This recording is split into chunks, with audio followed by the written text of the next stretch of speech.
Welcome to PLZ Soccer. I'm happy to introduce Vidar Riseth ahead of Scotland's final European Championship qualifier against Norway at Hampden.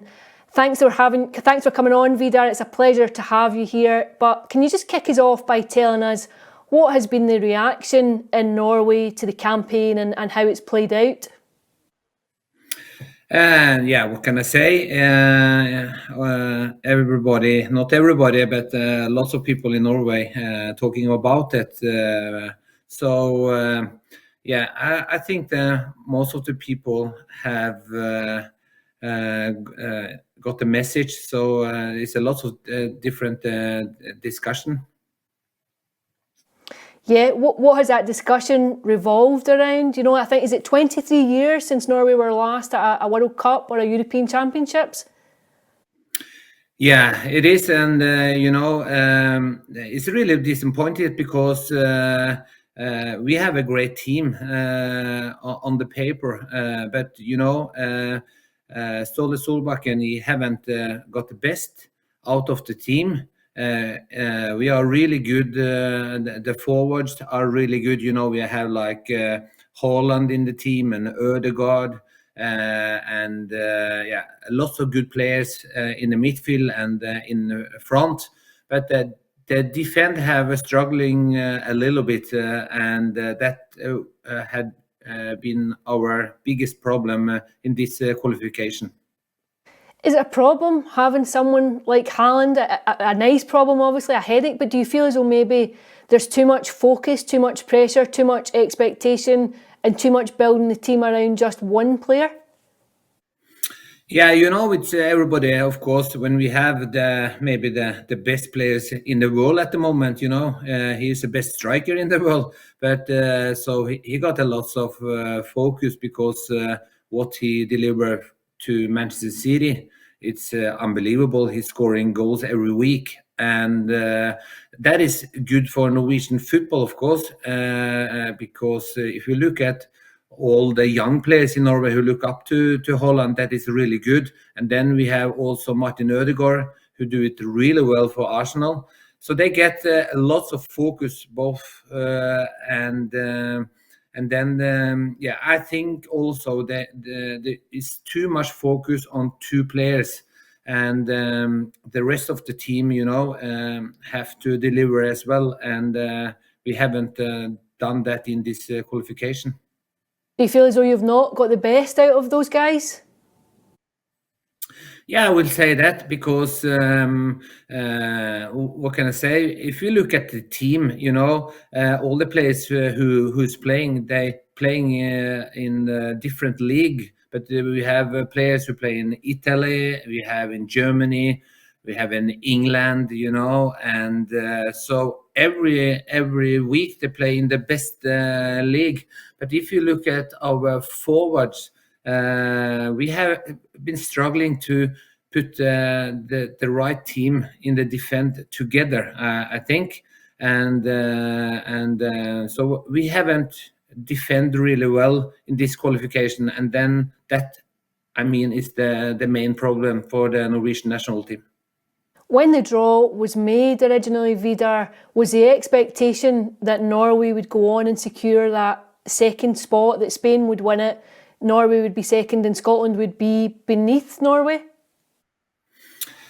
The Norwegian people, they said, of course, the team, the organization, the Norwegian Football Association, everybody thought this is a good group for Norway, and they thought they're gonna beat Scotland. What I said before, because I had an interview before when the group come out, I had an interview in the Norwegian newspaper, and I said it's not going to be easy because I know the Scotland, they have a good team, and Scotland is really hard-working players. So when they go on, they can surprise everybody, and we could see that when they beat Spain as well. There was a credible game, and when you come to Hampden Park, you have all the fans behind you, and the players who give 120%. It's not easy to to take points from Scotland. And then we could see that they beat Spain. And when Norway played at home against Spain, there was a different league, because Spain, they were much better team this game as Norway had. What can I say? I had right what I said before for they start the group, but now Scotland, they deserve to be where they are, because they have done a incredible good job. Do you think Scotland have succeeded where Norway haven't, because they have been able to be greater than the sum of their parts? They're a team. There's a very considerable team ethic there. Whereas, as you mentioned earlier, you think there's too much focus in Norway on Ødegaard and Erling Haaland. Yeah, everybody know it's to have big stars in the team. That is good, of course. That is really good. But the most important thing when you're building up a good team, it's the whole team have to work good together, And if you look at Scotland, they have lots of good players, but maybe they don't have name like Haaland, like Norway have. So it's too much focus on Haaland and Ødegaard. And but when we see Scotland is more focused about the whole team, and that's the, what can I say? It's that is the work we have to do in Norway to bring more the whole team and talk about the whole team, what we're gonna do when we come to the game, because now it's like 90-10, I will say, before the game start. It's about Haaland and Ødegaard, and the rest of the team is not mentioned in the newspaper, Mm-hmm. What kind of game do you expect to see against Scotland at Hampden? We'll see. Haaland, for the first, I don't understand why Haaland should play yesterday, because he played yesterday, and if you're gonna see him on the pitch against Scotland, I don't know, because he got an injury. He come on, and when we play the game yesterday, is, what can I say? Doesn't matter, there was 2-0 for Norway, and they bring Haaland on in the second half, and he got this injury, and how bad this injury is, everybody in Norway talking about that at this moment. So that was not good. I think there will be much better if Haaland didn't play, because number one, he playing so many games for Manchester City, and then he don't need to come on yesterday. It's 2-0 up for Norway yesterday, and he come on in the second half, and everybody know it's a chance to get the injury. That is a chance in every game, but they bring him on yesterday, and they should rest him, I think, for the games on Sunday. Aside from the chat about Erling and the injury that he picked up, what has been the reaction in Norway to the failure to qualify? No, everybody was agree. Ståle Solbakken, he's the right coach, and Ståle, he's a, what can I say? He's a really good. He's a good coach. I know Ståle really well. I played with him in the national team for many years. I know him as a person. What he have done with FC Copenhagen in Denmark, winning the league year after year, and he had done a really good job. So everybody was agree he was the right coach for Norway. In this qualification, we had lots of injuries, so that is not easy for the coach. But in all, we was sure we're gonna qualify. We're gonna qualify. But now we are. We can say we are out. We have a small chance if all the results go in our way, but this chance is so small, so everybody in Norway not gonna qualify for this for the next tournament. But Ståle, he will get a new chance, and we are sure he's also the right person for this job. And in Norway, they've been talking about lots of other coaches as well. Like Ole Gunnar Solskjær, and they talk. It's lots of talk, but the Norwegian Football Association, they believe Ståle is the right man, and I think the Norwegian people also think Ståle need to get a new chance.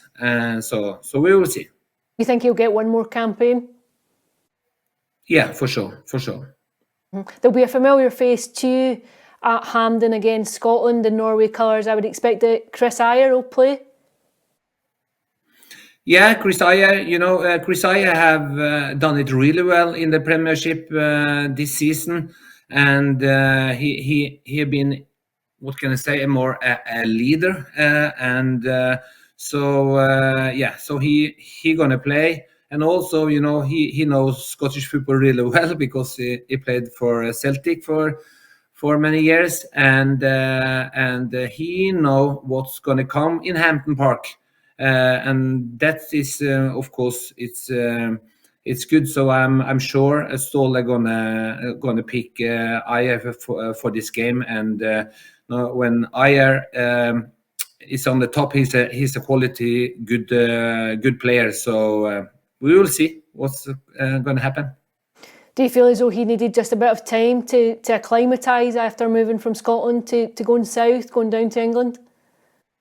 Yeah, of course, because it's from Scottish football to the Premiership, it's take time, to come in, because it's a different kind of what can I say, tempo in the game. Because in Scotland, it's a really high tempo, and also it's a high tempo in the Premiership, but it's different type of football you're playing in the Premiership in England and in Scotland.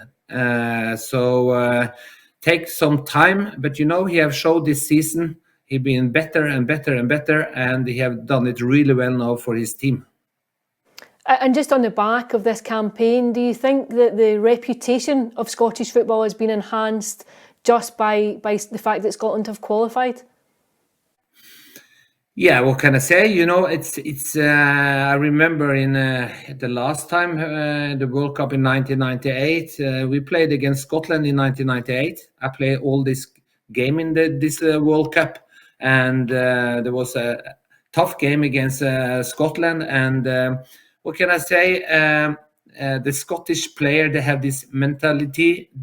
When they go on the pitch, they give 100% all the time. They work hard, and that's why they also they do it well, and they qualify for Euro and for the World Cup as well, because they have a nation, and they have lots of good players, so they deserve to be in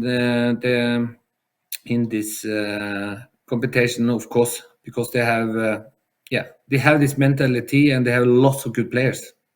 Will you be rooting for Scotland then in Germany next summer? 100%. I'm gonna go and see these games, of course, and I'm looking really forward to that, because it's gonna be a really interesting tournament. That's great. Listen, thank you so much for your time, Vidar. We really appreciate that. So thank you to Vidar, and remember to like, share and follow on PLZ Soccer's YouTube channel.